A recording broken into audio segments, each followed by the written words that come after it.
Hi, I want to make this video as a suggestion for beginner players who are starting out with solo tabletop role-playing games and who would like to manage a larger sized party without having to keep track of all the stats that make up a character.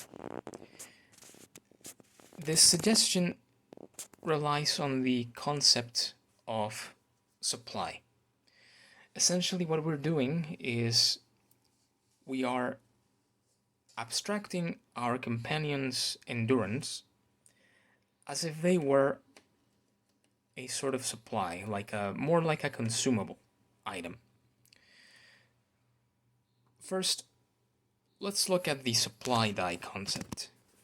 This is the idea that things like torches, healing potions, and other mundane items that are spent regularly can be tracked by a die of varying size depending on how well that supply is stocked.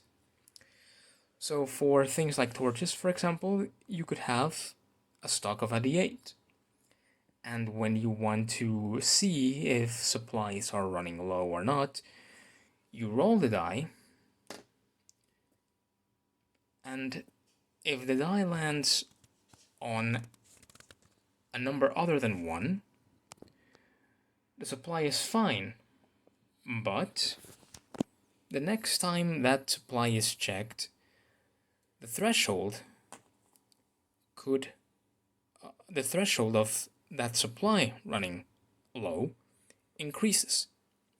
So instead of dropping only on a 1, now it drops on a 1 or 2. And if you roll the maximum number of the die, that means the supply is completely fine, or you are able to find a surplus during the exploration phase. So that preserves the die until the check is made again. Now, this same principle can be applied to a character's stamina, specifically NPCs, or companions. And the size of the companion's supply can be based off of their class hit die. So for example, characters like fighters, dwarves, or berserkers could have a D8 for supply. With this in mind, we also can implement this for combat scenarios. And also, to make things simple on the solo player, we can also operate under the assumption that monsters and opponent NPCs do not roll to hit against a companion's armor class. Since we do not track their armor class, we track their supply.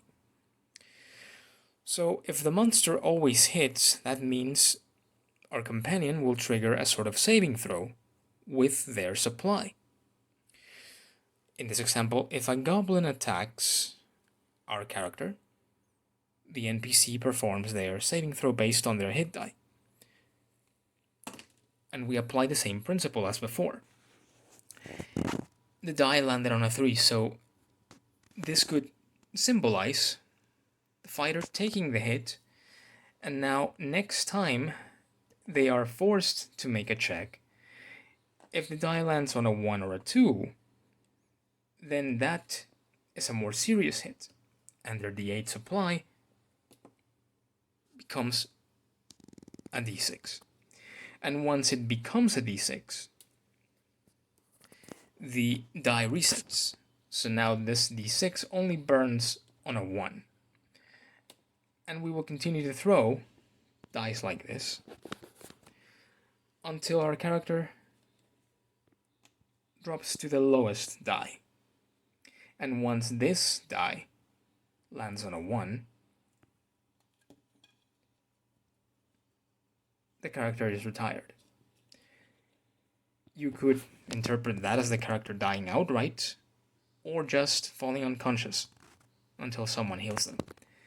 And obviously, for healing, a full rest will restore one size of the hit die to that NPC.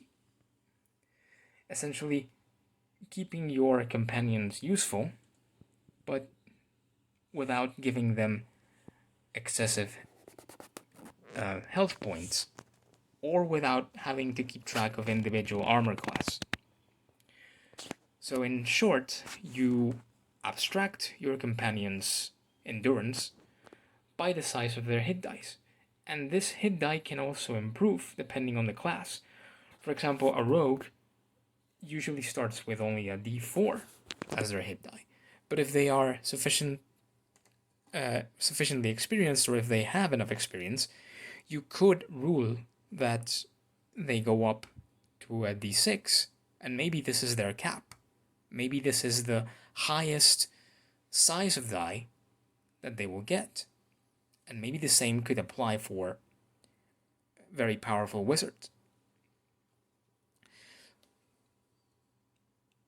For cases where your companions are performing actions, like combat for example, if your system has an armor class system, and you know the armor class your companion is supposed to hit, you can roll normally your d20, for example, if you're using D&D.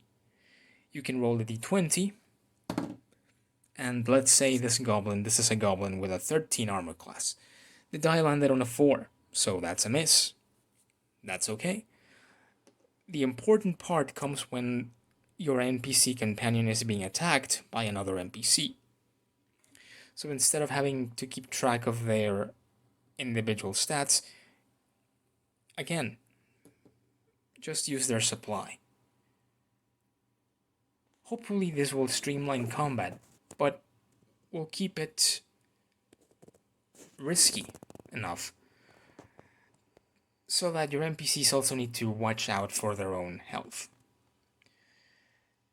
Thank you for watching, and if you would like more content like this, be sure to follow.